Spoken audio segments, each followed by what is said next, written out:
Felix Arnaizen erailketaren une madarikatua, gura zutenak gelditu zedin ahazturan hiltzatua. Eskerrak Romo dugun auzo bat, solidarioa batua, eta geratu ez dadin hauxe betirako ahaztua. Gauza bat soilik da behar dena, errekonozimentua, errekonozimentua.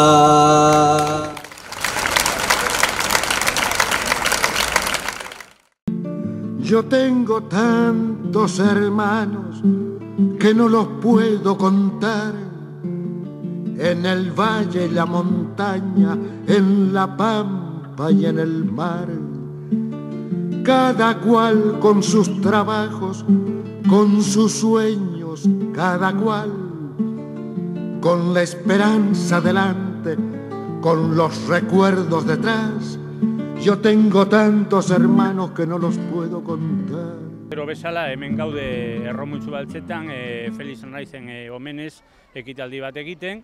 Daramaguia urte batzu dakizuenez ekitaldia xume bat egiten horren omenez, familiarekin batera, jai batzordekin batera, eta batez ere azpimarratzeko gauza pare bat, memoriaren beharra, eta baita ere impunitatearen kontra borroka, Azken finean, memoria orain arte, memoria zati handi bat gutxienez demokratikoa suntzitu egon dela, guztiz izkutatuta, eta momentu honetan jendeari esker, herri borrokari esker, airean dago, kalean dago, eta zarata egiten dago. Orduan gu pentsatzen dugu hori da bidea, instituzioak beti izan behar direla laguntzaileak askoz jota, baina arnaza eta bizkarrezurra, horren borroka bizkarrezurra herria izan behar da betirako.